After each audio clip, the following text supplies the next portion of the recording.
والانفاق، اور خرچ کرنا ہے. کہاں؟ کسی ایک خاص محدود جگہ پر نہیں. فی وجوہ الخیر، بہت سے نیکی کے کاموں میں.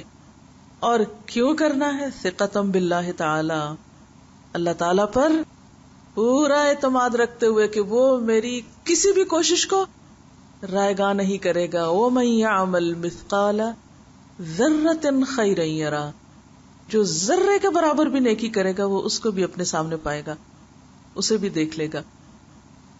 لہذا یہ ہو نہیں سکتا آپ کسی کا بھلا کریں، آپ کسی پر احسان کریں، آپ کسی کے ساتھ خیر کا رویہ اختیار کریں، آپ کسی کو ایک مسکراہٹ دیں اور پلٹ کے آپ کو مسکراہٹ نہ ملے، آپ کسی کے آگے بڑھ کے سلام کریں اور آپ کو جواب نہ ملے. بہت کم ایسا ہوتا ہے. تو نیکیاں بانٹنے والا، خوشیاں بانٹنے والا، خیر بانٹنے والا خود بھی خیر پاتا ہے، پلٹ کر اس کا فائدہ اسی کی طرف لوٹتا ہے. آخرت میں تو ہوگا ہی، لیکن دنیا میں بھی اس کو اس کا فائدہ ملتا ہے. لہذا پھر بات وہیں آ پہنچی یقین کی. جتنا یقین پختہ ہوگا اتنا ہی دل کھلا ہوگا، جتنا ایمان مضبوط ہوگا، جتنا اللہ پہ بھروسہ ہوگا اتنا ہی بہتر طریقے سے خرچ کر سکیں. کیونکہ بھروسہ ہوگا تو دیں گے نا کسی کو، کہ نہیں کچھ نہیں ہوتا مجھے بھی اللہ اور دے گا. اگر آپ کو اللہ پہ بھروسہ نہیں کہ اور دے گا تو پھر تو آپ سب کچھ اپنے پاس ہی رکھیں گے، پتہ نہیں میرا کیا بنے گا. پھر صرف سیلف سینٹرڈ ہوں گے، صرف اپنا ہی سوچا کریں گے. امام نووی کی عادت یہ کہ پہلے وہ آیات لاتے ہیں متعلقہ، پھر احادیث لاتے ہیں. قال اللہ تعالی وما انفقتم من شیء فهو یخلفہ. اللہ تعالیٰ فرماتے ہیں اور جو کچھ بھی تم خرچ کرو گے، جو بھی نکالو گے، میں اب خرچ کا لفظ نہیں بولوں گی اس لیے کہ خرچ سے پھر صرف وہ ایک محدود معنی آتا ہے. جو بھی تم نکالو گے، دو گے، اللہ تعالیٰ اس کے پیچھے اور لے آئے گا. اللہ تعالیٰ اس کے پیچھے لائے گا. لفظی معنی کیا یخلفہ کا؟ اخلاف سے ہے. خلف، خلف کس کو کہتے ہیں؟ پیچھے کو. یعنی تم دینے والوں بنو گے، پیچھے سے اور آ جائے گی. یعنی تم آگے کرو گے، اللہ تعالیٰ پیچھے سے اور لے آئے گا. جو کریم النفس ہوگا اللہ بھی اس کے لیے کریم ہوگا. یعنی پریشان کیوں ہوتے ہو؟ جو تم خرچ کرتے ہو وہ چلا نہیں جاتا، اللہ تم کو اس کا بدلہ دے گا. وقال تعالی وما تنفقوا من خیر فلانفسکم وما تنفقون الا ابتغاء وجه اللہ وما تنفقوا من خیر یوفى الیکم وانتم لا تظلمون. اور فرمایا اور جو کچھ تم خرچ کرو گے بس اس کا فائدہ تمہیں ہی ہوگا. گویا جب تم دوسرے کو دے رہے ہوتے ہو تو دوسرے کو نہیں، خود ہی کو دے رہے ہوتے ہو. دوسرے کو دینا دراصل کیا ہے؟ خود کو دینا. اور اتنا ہی نہیں، کئی گنا اس کو بڑھا لینا. اور تم جو بھی خرچ کرتے ہو اللہ کی رضامندی حاصل کرنے کے لیے کرتے ہو، ابتغاء وجہ اللہ. اور تم جو کچھ بھی خرچ کرو گے تمہیں اس کا پورا پورا بدلہ دیا جائے گا. اعتماد رکھو. اور تم پر ظلم نہیں کیا جائے گا. ظلم کیا ہوتا ہے؟ کسی کو اس کے حق سے محروم کر دینا. یعنی اللہ تعالیٰ جب تمہاری جیب سے نکلوا کر کسی اور کو عطا فرماتے ہیں، تمہارے ہاتھ سے دلواتے ہیں، تو تم پہ ظلم نہیں کر رہے ہوتے کہ ہے یہ کیا، یہ میری چیز ہے اور اب مجھے کہا جا رہا ہے کسی اور کو دے دو، یہ تو کوئی بات نہ ہوئی. نہیں، اسے ظلم مت سمجھو. یہ تمہارے خلاف زیادتی نہیں ہے، یہ تمہیں اور دینے کا ایک طریقہ ہے. تم سے دلوا کر تم ہی کو دیا جائے گا. وقال تعالی وما تنفقوا من خیر فإن اللہ به علیم. اور فرمایا جو مال بھی تم خرچ کرتے ہو یقیناً اللہ تعالیٰ اسے جانتا ہے. جو بھی کسی کو دیتے ہو اس کی کیا کوالٹی ہے، کیا کوانٹٹی ہے، وہ کس درجے کا ہے، وہ سب اس کو پتا ہے. کس نے کس کو کیا دیا اور کیسا دیا، کس قسم کا دیا، کس دل سے دیا، سب اس کے علم میں ہے. اس لیے کہ بدلہ پھر اس کو دینا ہے نا. تو جو دو گے وہی ملے گا. دوسروں کو اچھا دو گے تو تمہیں بھی اچھا ملے گا. اور اگر دوسروں کو گھٹیا دو گے تو خود ہی کو دے رہے ہو نا، کسی کو تو نہیں دے رہے، خود ہی کو دے رہے ہو، اپنے ہی لیے کر رہے ہو. تو پھر یہ کسی پہ تو زیادتی نہ ہوئی، تمہاری اپنے ساتھ خود زیادتی ہو گئی. بس ایک حدیث کا لفظی ترجمہ کرا دیتی ہوں. اور ان سے ابن مسعود یعنی عبداللہ بن مسعود صحابی رضی اللہ عنہ اللہ ان سے راضی ہو، ان سے نبی صلی اللہ علیہ وسلم اللہ کا درود اور سلام ہو ان پر. قال فرمایا، کس نے؟ رسول اللہ صلی اللہ علیہ وسلم نے. کیا فرمایا؟ لا نہیں، حسد الا مگر، فی اثنتین فی میں، اثنتین دو لوگ، نہیں حسد مگر دو لوگوں میں، یعنی جائز، حسد جائز ہی نہیں مگر دو لوگوں میں. اور یہاں حسد کا معنی غبطہ ہے، غبطہ غین بے توئے ہے، غبطہ کہتے ہیں رشک. یہاں حسد بمانا رشک ہے، یعنی انوی کرنا، جیلسی نہیں انوی، کیونکہ جیلسی تو کسی بھی صورت میں جائز نہیں، وہ تو حرام ہے، وہ تو جائز ہی نہیں، لیکن رشک جائز ہے. حسد کیا ہوتا ہے؟ یا اللہ اس کی نعمت چھن جائے. اور رشک کیا ہوتا ہے؟ اس کو ملا ہے مجھے بھی مل جائے، میں بھی ایسا ہو جاؤں، اور یہ قابل تعریف چیز ہے. تو کسی شخص کی طرح بننے کی خواہش کبھی نہ کیجیے مگر دو لوگوں میں سے یا دونوں. اور وہ کون ہے؟ رجل ایک شخص، آتاہ اللہ، آتا عطا کیا، دیا، ہو اس کو، اللہ اللہ نے، مالن مالن کون سا ناؤن ہے؟ Common noun. کیا مطلب؟ کوئی مال کی کوئی قسم.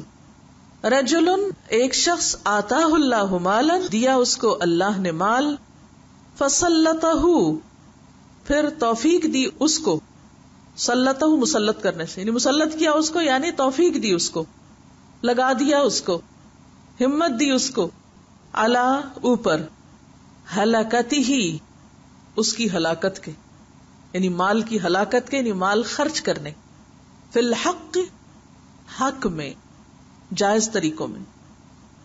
ورجل اور ایک شخص، آتاہ دیا اس کو، اللہ اللہ نے، حکمتن حکمت یعنی دین کی سمجھ دی اس کو اللہ نے، دین کی سمجھ. میں صرف علم نہیں استعمال کر رہی، کیونکہ خالی علم کافی نہیں ہوتا، خالی جاننا کافی نہیں ہوتا، جان کے سمجھنا ضروری ہے، اس کو اپنے اندر بلینڈ کرنا ضروری ہے. ورجل اور ایک شخص، آتاہ اللہ دی اس کو اللہ نے، حکمتن حکمت، فہوا پھر وہ، یقضی فیصلہ کرتا ہے، بہا ساتھ اس کے، وا اور، یعلمہا سکھاتا ہے اس کو، تعلیم دیتا ہے اس کی. رواں ترجمہ ہے. حضرت ابن مسعود سے روایت ہے رضی اللہ تعالی عنہ سے، نبی کریم صلی اللہ علیہ وسلم نے فرمایا، صرف دو آدمیوں پر رشک کرنا جائز ہے. ایک وہ آدمی جس کو اللہ نے مال دیا اور پھر اسے حق کی راہ میں خرچ کرنے کی ہمت اور توفیق بھی دی. دوسرا وہ آدمی جس کو اللہ نے علم و حکمت سے نوازا، بس وہ اس کے ساتھ فیصلے کرتا ہے اور دوسروں کو اس کی تعلیم بھی دیتا ہے. متفق علیہ، متفق نہیں کہنا، متفق علیہ، اس پر اتفاق ہے امام بخاری اور امام مسلم دونوں کا، یعنی دونوں نے یہ حدیث روایت کی ہے. معنی اس کا کیا ہے حدیث کا؟ ینبغی چاہیے کہ اللہ یغبطا نہ رشک کیا جائے، احدن کوئی بھی، کسی شخص کو دیکھ کے دل میں حسرت نہ آئے ہائے میں ایسا ہوتا، الا مگر، الا اوپر، احدا ایک، ہاتینی دو، الخصلتینی عادتیں خصلتیں، مگر دو عادتوں والے پر رشک کیا جا سکتا ہے. لا حسد الا فی اثنتین، حسد جائز ہی نہیں مگر دو لوگوں میں.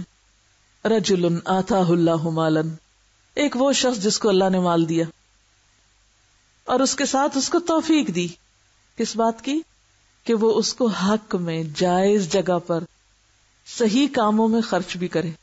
اب وہ کون سی جگہ ہیں؟ وہ بہت سی جگہ ہیں، وجوہ الخیر بہت سے ہیں، وہ آگے بتائے جائیں گے آپ کو.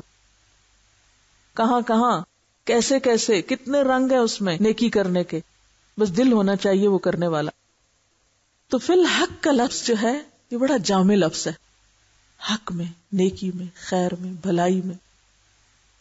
اور دوسرا شخص جس کو اللہ نے حکمت دی، دین کی سمجھ، صرف علم نہیں، سمجھ. ایک ہوتا ہے صرف علم رٹ لیا، اور ایک ہے اس کی سمجھ. سمجھ ایسے وہ بلینڈ ہوتا ہے انسان کے اندر، وہ صرف حافظے میں نہیں ہوتا، وہ شخصیت کا حصہ بن جاتا ہے.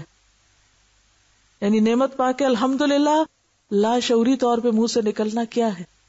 یعنی وہ یہ نہیں آپ کہتے اچھا وہ کیا کتاب میں لکھا ہوا تھا یہ کرنا تو پھر یہ ہو جائے تو پھر یہ کرنا، یہ پڑھنا وظیفہ فلانے موقع پہ، یہ اس طرح نہیں ہوتا. وہ کیا ہوتا ہے، وہ دل میں سما جاتا ہے، اور جہاں موقع آتا ہے بے اختیار نکل پڑتا ہے. کوئی مشکل مرحلہ آتا ہے حسبی اللہ و نعم الوکیل، بے اختیار نکل پڑتا ہے. یہ ہے حکمت، یہ ہے دین کی سمجھ، کہ جو پھر آپ کی بہت آرٹیفیشل کوشش نہیں، ایک نیچرل وے میں آپ سے باہر آتا جائے. ہر موقع کی مناسبت سے آپ کو وہ بات یاد آ جائے، وہ کام یاد آ جائے، اور آپ شیطان کے پھندوں سے بچ کے نکل کے اپنے رب کے ساتھ اپنا تعلق بہترین رکھتے. وہ شخص جس کو اللہ نے حکمت دی، دین کی سمجھ دی، دین پہ عمل کرنے کا موقع دیا، اس کا گہرا ادراک اور شعور دیا، فہو یقضی بہا، تو وہ اسی کے ساتھ فیصلے کرتا ہے. یہ فیصلے کسی عدالت میں بیٹھ کے بطور قاضی کے نہیں، انسان ہر وقت کہیں نہ کہیں فیصلے کی پوزیشن میں. مثلا آپ کا اس وقت یہ فیصلہ کہ میں یہاں بیٹھ کے سیکھوں گی، یہ ایک فیصلہ ہے آپ کا، اس کے پیچھے آپ کی کوئی سوچ ہے، حکمت ہے، سمجھ ہے. آپ کس موقع پہ کیا بات کریں، یہ فیصلہ ہے آپ کا. آپ ڈیسائیڈ کرتے ہیں کیا کھائیں، کیا بولیں، کیسے بیٹھے، کیا کریں، یہ سب فیصلے کر رہے ہوتے ہیں. اٹھ کے میں کہاں جاؤں، وضو کروں، پہلے نماز پڑھوں یا پہلے کچھ اور کروں، یہ فیصلہ نا. یہ فیصلے کس کی بنیاد پر ہوتے ہیں، اس حکمت اور علم کی بنیاد پر جو آپ کے شعور، احساس اور دل اور دماغ کے اندر ہوتا ہے، اور پھر آپ اس کو استعمال کر رہے ہوتے ہیں. اور اسی طرح دوسروں کے بیچ میں بھی، دو لوگوں میں جھگڑا ہو گیا، دو لوگوں میں کوئی تنازع ہے، یا کہیں اور فیصلہ کرنے کے لیے بلایا جاتا ہے اس کو، تو وہ اس بصیرت اور فہم اور سمجھ کی بنیاد پر لوگوں میں بھی فیصلہ کرتا ہے. وَيُعَلِّمُهَا، اور قابل رشک ہے وہ جو اس حکمت کو صرف خزانہ سمجھ کے اپنے پاس ہی نہیں رکھ لیتا. یہ نہیں کہ جو سیکھا بس اپنے ہی اندر اور ختم، نہیں، وہ اس کو آگے بھی دیتا ہے، اس کی تعلیم بھی دیتا ہے، اس کو سکھاتا بھی. لہذا اس حدیث پر عمل کرنے کے لیے کیا ضروری ہے کہ جو کچھ اس کتاب میں سے آپ پڑھیں اسے دوسروں کے ساتھ شیئر کریں، اسے آگے بھی سکھائیں، اس کو دوسروں تک بھی پہنچائیں. اب لوگ کہتے ہیں ہم ابھی عالم نہیں ہوئے، ہم کیسے پہنچائیں؟ بھئی یہ ایک حدیث پتہ چل گئی، آپ اسی کے مکلف ہیں، اس کو دوسرے کو بتا دیں، آپ قابل رشک ہو جائیں گے. فرشتے آپ پہ رشک کریں، اللہ تعالیٰ آپ کا ذکر فرشتوں کی مجلس میں کریں، آپ کی وجہ سے وہ فرشتوں پر فخر کریں، رسول اللہ صلی اللہ علیہ وسلم آپ کی وجہ سے قیامت کے دن خوش ہوں. تو بات یہ ہے کہ اگر آپ کچھ بننا چاہتے ہیں زندگی میں تو ان دو لوگوں کی طرح یا ان میں سے ایک کی طرح بنیے کہ مال کو خیر اور بھلائی میں حق پر خرچ کرنے کی صلاحیت آپ کے اندر آئے، اور دوسرا علم سیکھنے والے ہوں، اس پہ عمل کرنے والے ہوں، اسے دوسروں تک پہنچانے والے ہوں. سبحانک اللہم و بحمدک نشہد ان لا الہ الا انت نستغفرک و نتوب الیک. السلام علیکم ورحمۃ اللہ وبرکاتہ.